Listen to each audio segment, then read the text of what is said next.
dit is verseker genade onbeskryflik groot. Maak ons harte toeganklik, en laat ons luister, en hoor, en aanneem. In Jesus naam, amen.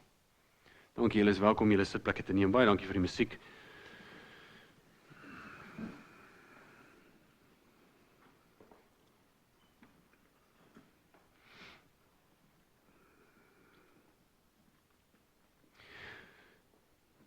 Julle kan so saam my oopmaak, indien jy jou woord hier het, indien jy sou wou, Lukas 17 vers 11 tot 19.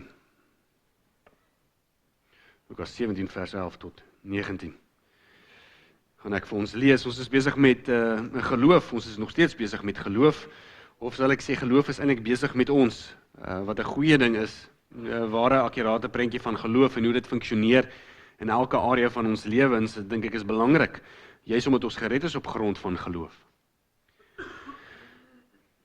En so kyk ons na die laaste ruk, veral en besonders na Jesus se wonderwerke wat hy gedoen het, en hoe Jesus maar uitsprake of goed gesê het soos, jou geloof het jou gered, jy het groot geloof, en hoe dit eintlik maar direk net na Jesus wys.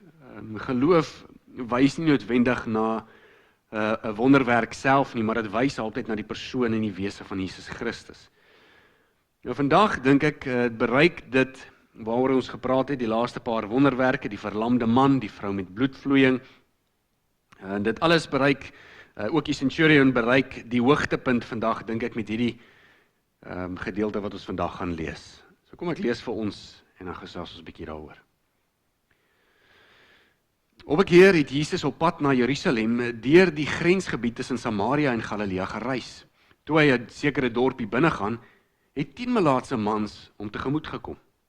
Hulle het op 'n afstand bly staan en uitgeroep, Jesus, Meester, ontferm U tog oor ons. Toe hy hulle sien, sê hy vir hulle, gaan wys julleself vir die priesters.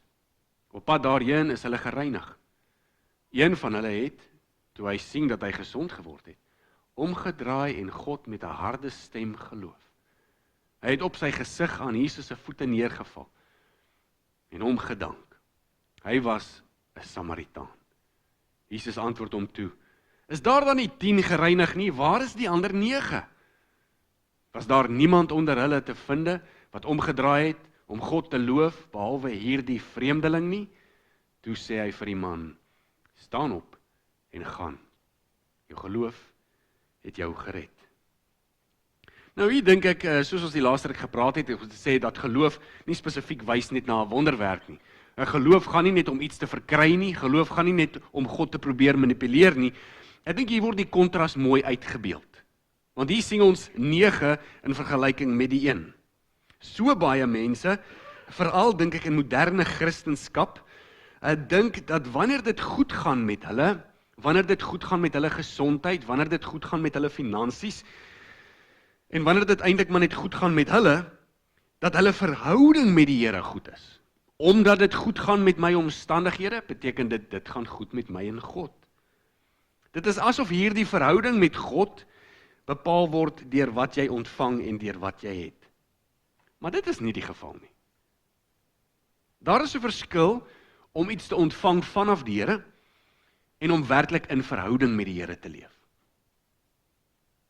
Want verbeel jou, dit gaan goed met jou, dit gaan goed met jou finansies en dit gaan goed met jou gesondheid, en dan sal jy sê, sjoe, daarom moet dit goed gaan met my en God, maar wat sou gebeur indien jy dan sou siek word? Gaan dit dan iewes skielik nie meer goed met jou en God nie?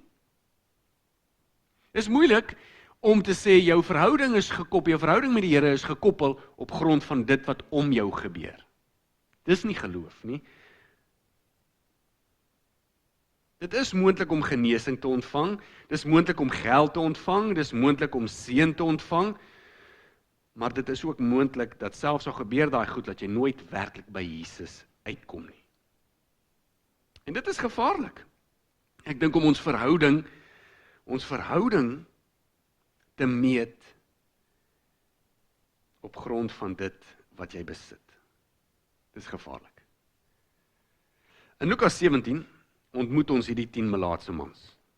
Al 10 ontvang genesing, maar net een keer terug na Jesus in dankbaarheid. Nou ek is seker, van julle het al 'n preek of twee gehoor oor hierdie spesifieke gedeelte waar die prediker iets sou sê soos, sien jy, moenie vergeet om dankie te sê nie. Jy moet goeie maniere hê. Goeie maniere maak jou reg met die Here. Nou alhoewel goeie maniere goed is en ek dink dit is dis gaaf, is dit egter nie wat die gedeelte op fokus nie. Nie die gedeelte fokus dat opregte geloof is nie net om iets fisies te ontvang nie. Opregte geloof keer altyd terug na Christus. In goed of in slegte tye. En dis belangrik. Want so baie kry ons mense wat sê, ja, dit gaan goed met my, die Here is goed vir my, en verseker die Here is goed vir ons. Regtig, hy's goed vir ons. Maar as sodra iets negatiefs of iets slegs gebeur, dan sê daai selfde mense, Here, ek verstaan nie hoekom dit nou met my gebeur nie. Hoekom laat U dit nou met my gebeur? En dan iewes skielik lyk dit of die verhouding wankel. Geloof is geanker in Christus en nie in omstandighede nie. Nou ek weet wat ek sê ek dalk baie maklik, maar glo vir my, dit is verseker moeilik. Hierdie mans was melaats.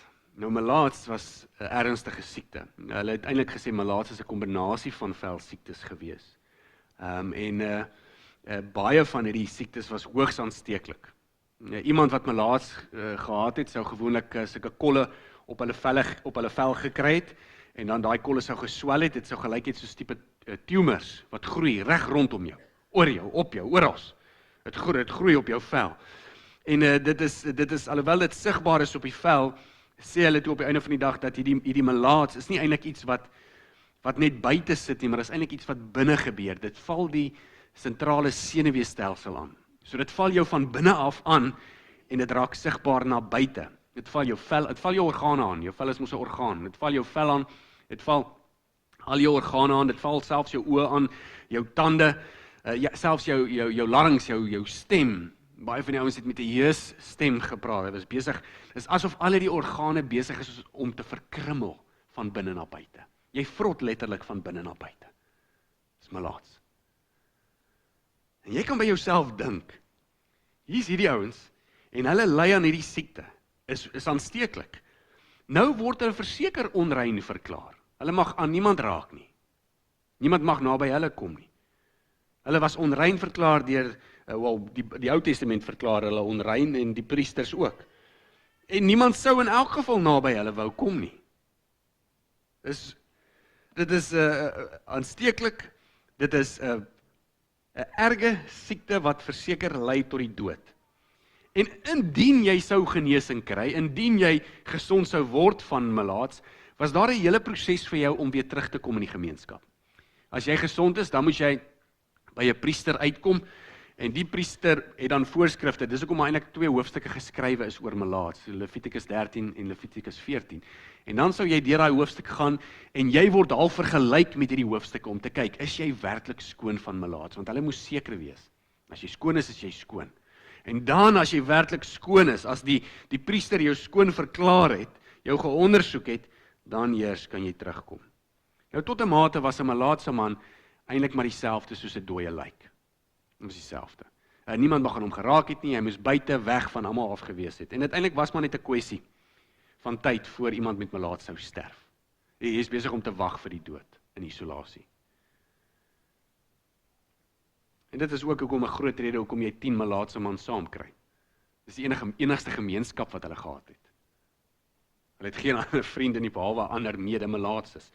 En dis ook hoekom hulle uitroep na Jesus toe, nê. Jesus kom aangestap en hulle roep uit. Hulle roep uit op 'n distansie want hulle mag nie naby mense kom nie. En hulle roep toe na Jesus. Hulle sê, Jesus, meester, ontferm U tog oor ons. Dit is interessant dat hierdie manne die woord meester gebruik. En dis belangrik, want ek dink dit sê vir ons iets. 'n Meester is nie 'n algemene aanspreekvorm nie. Dit is nie sommer 'n woord wat jy gebruik het vir enige iemand nie. Ek onthou toe ek in die Kaap was dit 'n woord wat baie gebruik was deur die studente toe ek skool gegee het vir hulle. Hulle het my almal my meester genoem wat vir my maar vreemd was. Maar hier was dit nie die geval nie. Jy het meester gebruik net as jy 'n gesag of 'n autoriteit erken het. Dis al wanneer jy meester gebruik het. So hulle roep meester, wat beteken, hulle erken iets van Jesus se gesag, hulle erken iets van Jesus se autoriteit, hulle moes van Jesus gehoor het, hulle sou nie net vir 'n vreemde man geskree het meester nie. So hier kom iemand aangestap en hulle moes gehoor het, ek weet nie hoe dit gebeur nie, dalk het van hulle vrouens of van hulle kinders op 'n afstand gestaan en geskree, pa of liefie, hier is 'n man wat jou kan help. Wat sê jy? Hier is 'n man wat jou kan help. Wie is die man? Jesus! En ek bedoel, jy skree dalk vir jou man en hier sit jou 9 ander melaatse vriende om jou en almal kom te hore van Jesus. Dis 'n moontlikheid, ek weet nie, die Bybel sê nie vir ons nie. Maar die feit dat hulle hom kon identifiseer en dat hulle hom meester genoem het, moes vir jou iets gewys het dat hulle iets weet. Hulle moes geweet het, wie is Jesus? Hulle moes geglo het, Jesus het mag. En hulle moes verseker geglo het, Jesus kan help.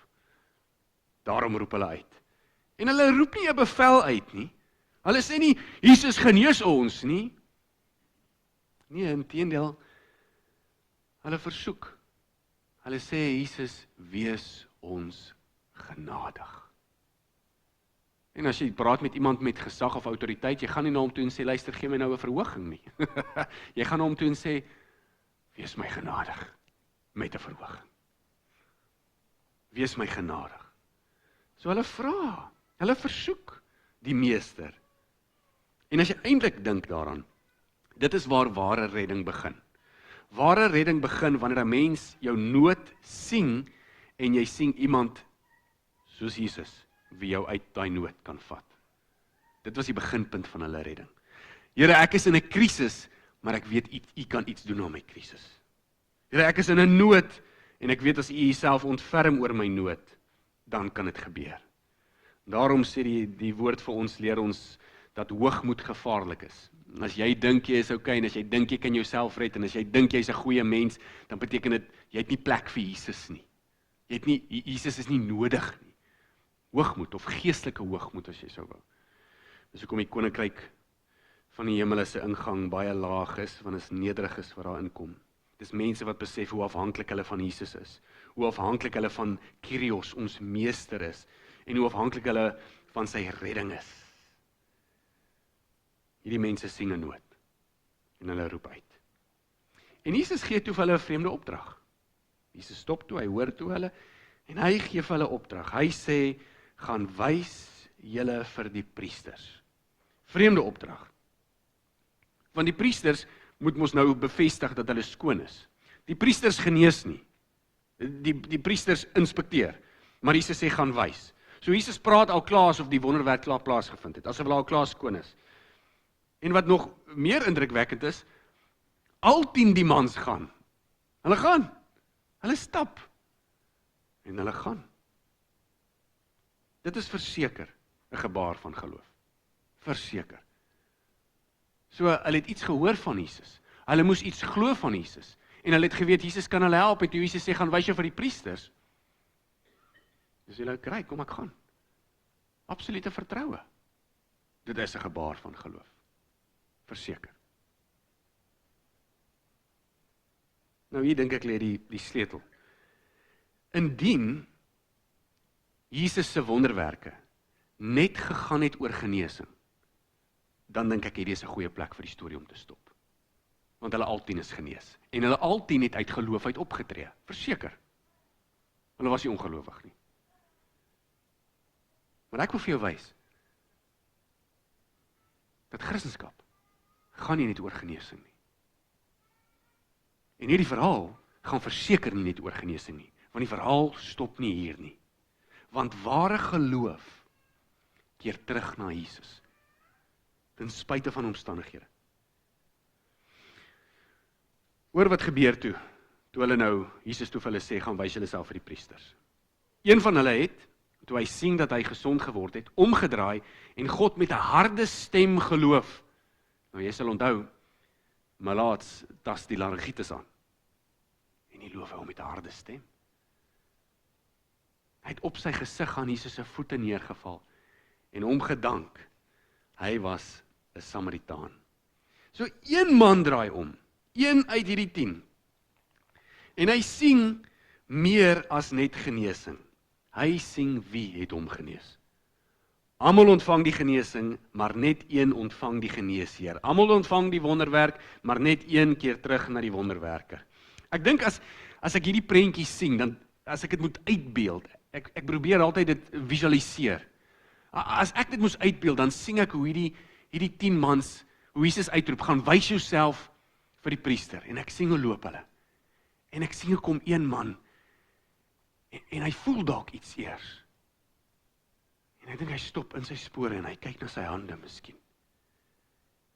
En hy sien, iets gebeur. En dalk kyk hy na sy vriende, wat aanhou loop. En hy sien sy vriende lyk nie meer dieselfde nie. En ek dink daar is dit die moment, waar iets net in hom realiseer, en hy kyk terug na Jesus. En hy besef, dit was nie net 'n wonderwerk nie, maar dit was iemand. En ek wil probeer vir jou die 2 groepe uitbeeld. Ek weet nie of die ander mense besef het hulle word gesond nie, maar 10 teen 1. 10 teen 1, ja. Hulle moes. As die een man dit besef het, moes hierdie man, hulle moes. En ek dink daai ander 9 mans het gesê, wow, yes! Ek het gesondheid, yes! En ek dink na rukkie was dit 'n kompetisie om te kyk wie was eerste by die priesters, verseker. Maar een uit daai 10 sê yes. Maar wag, wie? En sy eerste daad was om te sê, Here, dankie. En hy prys God. Hy vind die betekenis van alles wat met hom gebeur, vind hy by die Here. Ek seker die ouens het besef, Jesus het gedoen wat hy gesê het, maar hy het aanbeweeg na die genesing. Hy het aanbeweeg met hulle lewe. Maar een keer terug in dankbaarheid. En hy val voor die voete van Jesus. Nou in daai tyd as jy geval het voor iemand se voete, het jy of geval om te aanbid, jy het of geval om jouself te onderwerp, of jy het geval om iemand te eer. En hy het verseker Christus aanbid en homself onderwerp en hom geëer. En hy dank Jesus. Hy dank hom. Ek wil iets sê wat ek dink belangrik is, want ek besef so baie mense leer dit in ons geloof.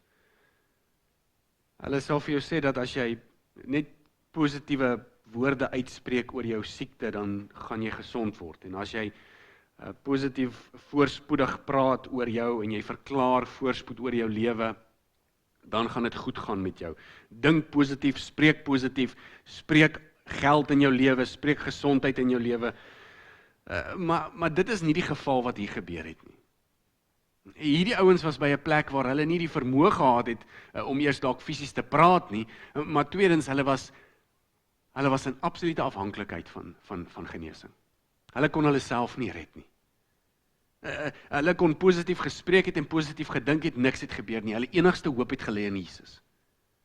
Die oomblik as ons dink ons spreek positiewe goed in ons lewe in, ons spreek geld in ons lewe in, ons dink net meer oor genesing, ons spreek hierdie voorspoed uit oor onsself. Eintlik wat ons dan doen is, ons raak die bron van ons eie seën. Dis wat besig is om te gebeur. En nou my vraag is aan sulke mense, is waar is Jesus in die saak? Nee, Jesus is daar. As ek positief dink, dan gaan hy dit vir my doen. So Jesus wag vir my net om ergens meer positief te dink oor sy situasie. Ek moet sterker dink. Christus ontvang die swakkes. En hy wys vir jou dat jy swak is, jyself swak in jou geloof, maar hy wys vir jou sy krag werk al is jy swak. En dan wanneer jy besef, ek was by 'n plek waar ek myself nie kon red nie, ek was in 'n finansiële krisis, ek was siek, ek het nie geweet wat se kant toe nie, ek was hopeloos en mismoedig. As jy by daai plek kom en jy roep uit soos hierdie man en jy skree, Here, help my. Kyrios, meester. En hy werk in jou hart en hy red jou. Weet jy waar los dit jou? Weet jy wat is die enigste ding wat jy dan kan doen? As As jy kan sê, Here, dankie. Jy kan hom net prys. Jy kan hom net prys. Ek sê nie dat ons nie moet bid vir genesing nie, verseker, bid daarvoor. Dis wat ons doen, ons het 'n groep en ons stuur mense se name op en dis great, ons moet dit doen. Ek bid ook en ek smeek partykeer en ek pleit partykeer voor die Here. Ek doen. Maar soms gebeur iets, maar soms gebeur iets nie. Maar ten spyte van wat gebeur of wat nie gebeur nie, prys ek die Here nog steeds. En baie mense sê gewoonlik vir my, ja, maar dit is ongelowige taal. Dit is nie. Dit is glad nie ongelowige taal nie. As jy dink bietjie aan Paulus.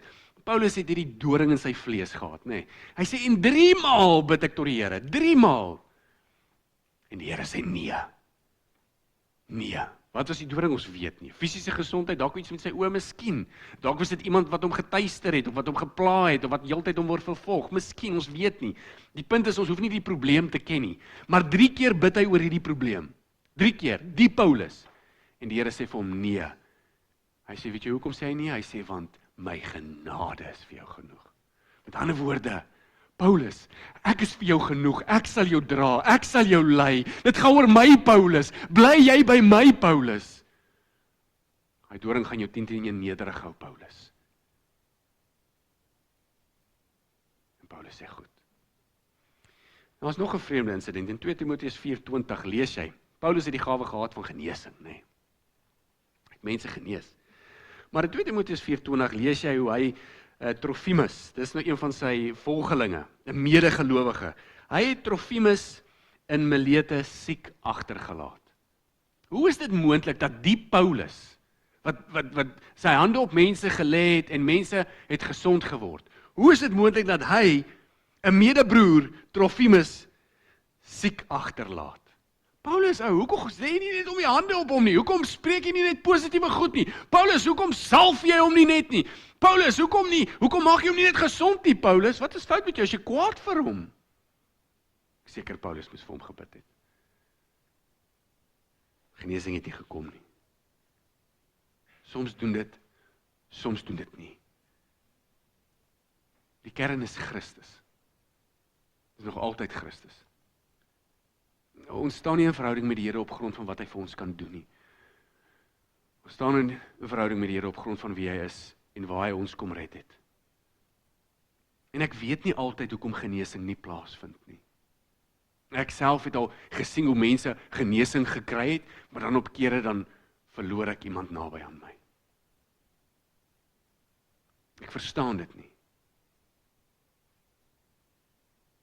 Maar al wat ek weet, is dat ek Jesus het in dit.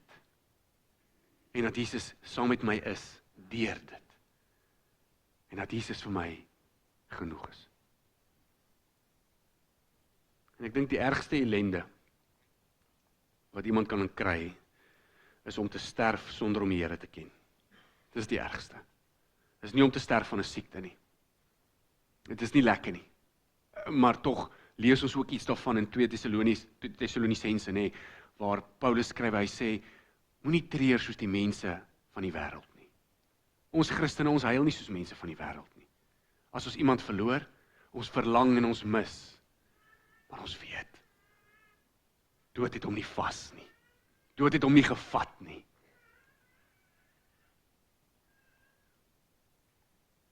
Die ergste ellende is as jy sterf sonder die Here, want dit is vir ewig. Maar gelowiges met siekte, gelowiges wat sterf op grond van siekte, gelowige wat ly, daai lyding en daai siekte, dis nie permanent vir die gelowige nie.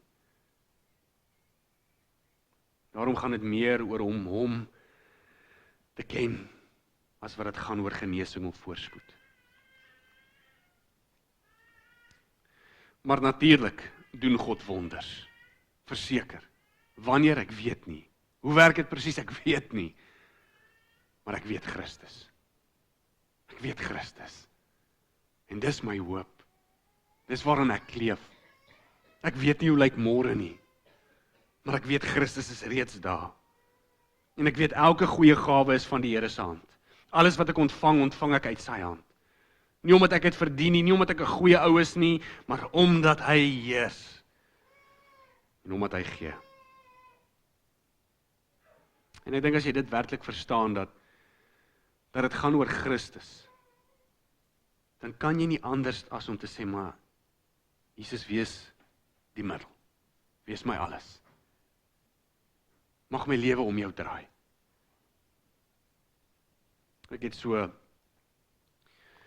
Ek luister so nou en dan na so ou wat daar so weer eens in Amerika is. Maar hy het ook, dit lyk soos 'n tipe van 'n melaats wat die man het. En hy is letterlik besig om te sterf van binne na buite. En hulle hou nou onderhoude met hom. En hulle vra, hoekom bid jy nie net vir genesing nie? Hoekom pleit jy nie die bloed van Jesus oor jou nie? Hoekom glo jy dat jy salf jy en glo jy nie net harder en sterker nie? En al wat die man sê is, hy sê ek het vir genesing gevra. Hy sê maar of ek lewe en of ek sterwe, ek het Jesus. En weet jy dat dit harder praat? Dit praat harder oor egte verhouding as 'n genesing. Hy het Jesus. En hierdie man, een man, kom terug na Jesus. Dis soos hy Psalm 30, vers 9 en 11 tot 13 sê. Ek het na u geroep, Here. Ek het by u, Here, gepleit om genade. Luister, Here, en wees my genadig. Help my tog, Here.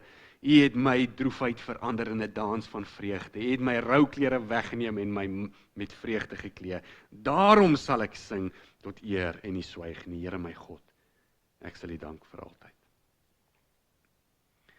Ten spyte van omstandighede, sê ons, dis die Here wat die droefheid verander in vreugde. Want die Here is iemand in jou lewe. En dit is skokkend, want jy moet dink, hierdie man was 'n Samaritaan. 'n Samaritaan was 'n ou wat 'n buitestander was. Die Samaritane was gesien as 'n bastervolk. Hulle was ook gesien as onrein. So die ou wat terugkeer is 'n onrein basterman en hy keer terug na Jesus. En Jesus sê vir hom, jy het iets gesien wat die ander 9 nie gesien het nie. En dit gebeur dikwels in die evangelie van Lukas. Mense wat veronderstel is om naby God te wees, hulle sien nie God nie. Die Fariseërs is blind vir God. Die skrifkenners is blind vir Jesus. Hulle almal is blind vir Jesus. Maar dit is die ouens wat jy dink nie gaan sien nie, dis gewoonlik hulle wat sien. Dis die blindes wat Jesus sien, dis die lammes wat Jesus sien, dis die siekes wat Jesus sien, dis die baster Samaritaan wat Jesus sien. Hoekom is dit altyd hierdie mense? Want dis gewoonlik die mense wat verwerp word deur die samelewing. Die mense wat gewoonlik nederig is, die mense wat gewoonlik leeg is van hulle self. En as jy leeg is van jouself, en jy ontmoet Jesus, wat gaan jou dan volmaak? Wie gaan jou volmaak? Dis Christus. En hierdie Samaritaan verstaan iets. Hy sê die grootste wonderwerk is nie sy liggaam wat net genees is nie. Die grootste wonderwerk is dat God homself ontferm het oor hom. Hy het in dankbaarheid teruggekeer. Jesus sê toe, en Jesus spreek toe aan, en Jesus versoek is, hy praat ernstig, hy sê, is daar nie 10 gereinig nie? Waar is die ander 9? Dis 'n ernstige vraag. Kan Jesus vir jou vra, waar is jy? Hoekom is jy nie by my voete nie?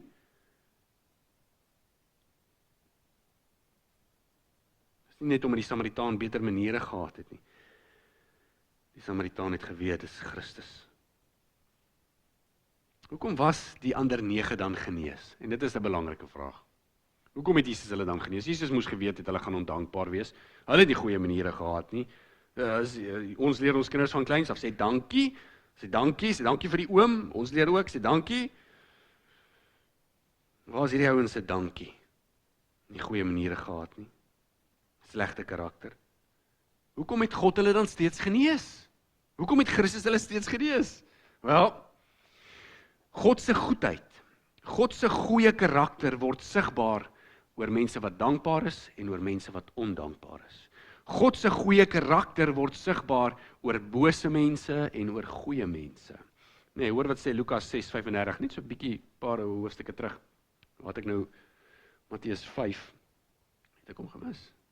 Is nie op nie. Hy is nie op nie. Kom ek lees eers vir jou Lukas 6:35. Julle moet ook julle vyande lief hê, doen goed aan hulle, leen aan hulle en moenie bekommerd wees dat julle dalk nie kan terugbetaal nie. Dan sal julle beloning in die hemel baie groot wees en julle sal werklik optree as kinders van die Allerhoogste. Hier kom dit. Want God is goed vir die ondankbares en hy is goed vir die slegtes. God is goed vir almal. Want dit is 'n gebaar van sy goedheid. En Jesus in sy bergpredikasie sê dieselfde. Sorry, my skrif is nie reg daar nie.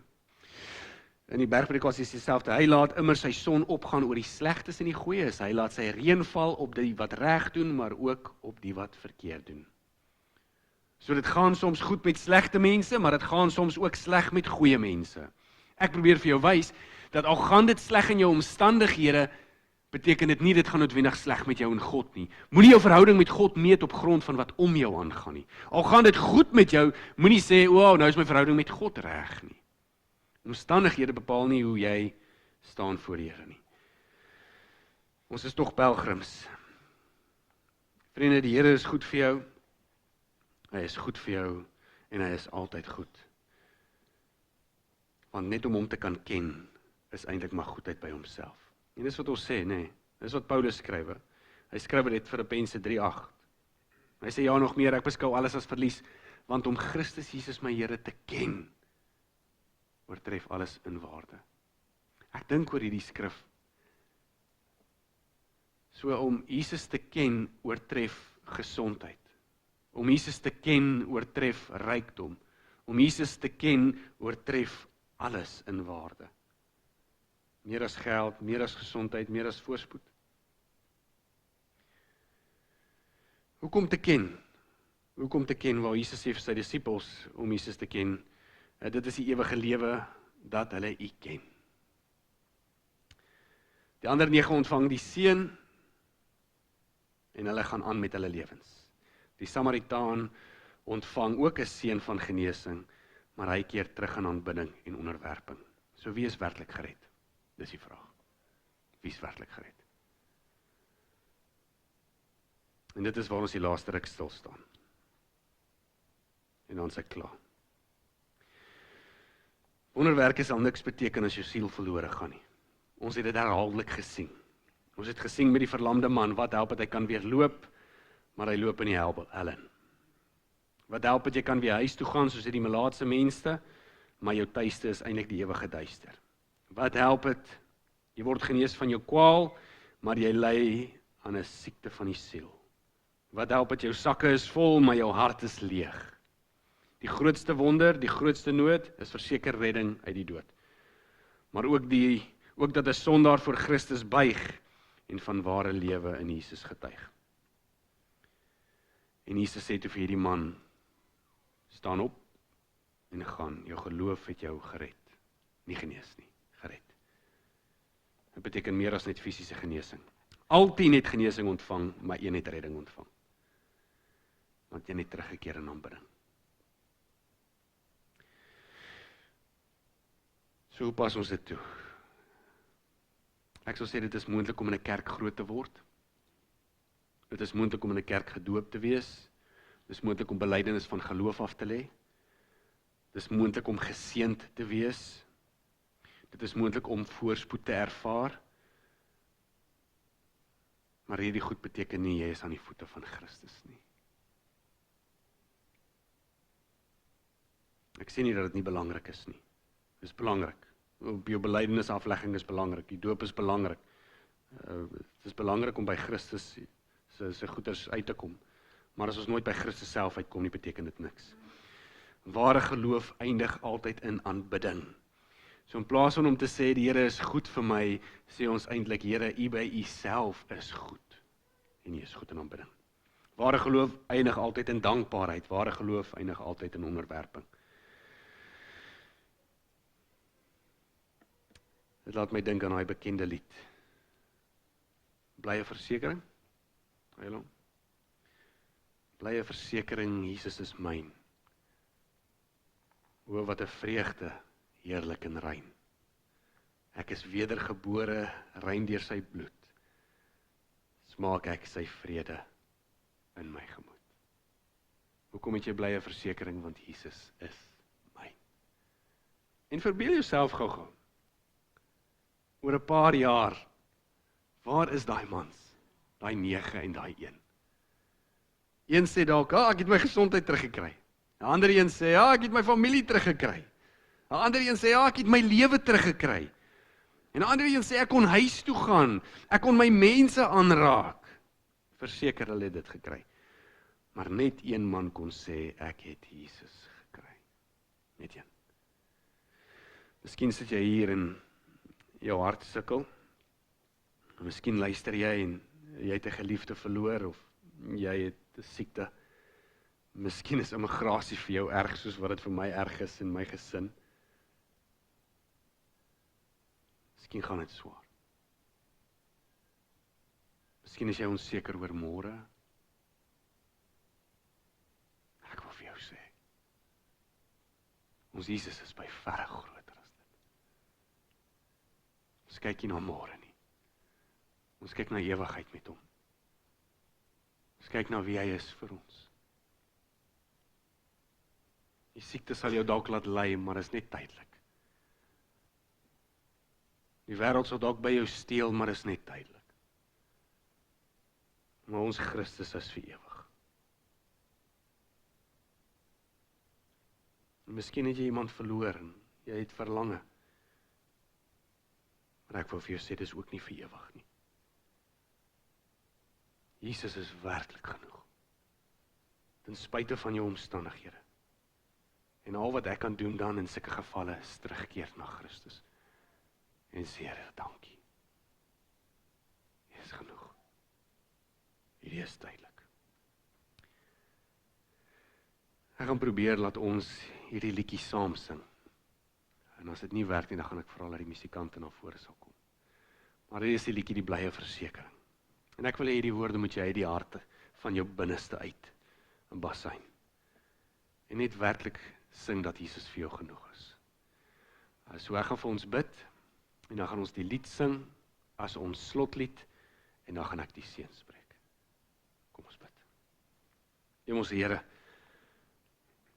dit is nie maklik as siekte of dood of swaar kry oor ons pad kom nie. Maar dit is berustend om te weet dat U daar is, met ons. Het is berustend om te weet dat dit ook nie vir ewig is nie. My gebed is, Vader, dat egte geloof in ons harte sal sink, om te weet dat ons altyd na Jesus kyk, in spite van ons omstandighede. U is genoeg. U is altyd genoeg. En mag U genoeg vir ons wees. Mag ons in dankbaarheid, in nederigheid, in onderwerping, en in aanbidding terugkeer en buig voor U voete, Meester Jesus. Amen. Staan so met ons en dan sing ons die lied saam.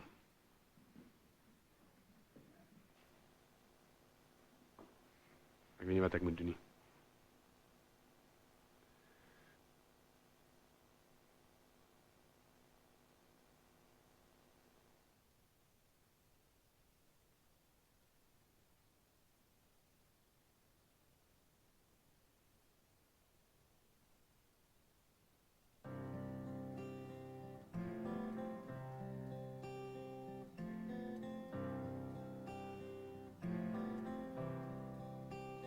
Blye versekering, Jesus is my. O, wat 'n vreugde, heerlik en rein. Ek's wedergebore, rein deur sy bloed. Smaak ek sy vrede in my gemoed. Dit is my roemtaal, dit is my lied. Lof wat ek Jesus ewig sal bied. Dit is my roemtaal, dit is my lied. Lof wat ek Jesus ewig sal bied. Volle versekering, vrede en rus. Heerlik van Jesus se liefde bewus. met my geloofsoog opwaarts gehou. Rus ek in Jesus se liefde en trou. Hy is my leidsman, hy laat my leef. Hy is oorwinnaar, hy is die Heer. Selfs as ek struikel en ek berou, hy het laat vergewe, hy bly getrou. En dit is my roemtaal, dit is my lied. Lof wat ek Jesus ewig sal bied. Dit is my roemtaal, dit is my lied. Lof wat ek Jesus ewig sal bied. Lof wat ek Jesus ewig sal bied.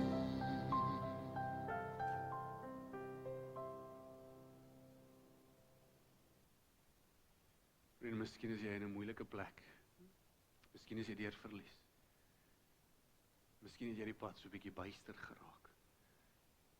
Ek wil vir jou sê, keer terug na Christus. Hy is ons roemtaal, hy is ons lied. En hy is vir jou genoeg. Gaan daarom in die liefde van die Vader, in die genade van ons Here Jesus, en die krag van sy Gees, wat jou dra en versterk. Amen. Vrede vir julle.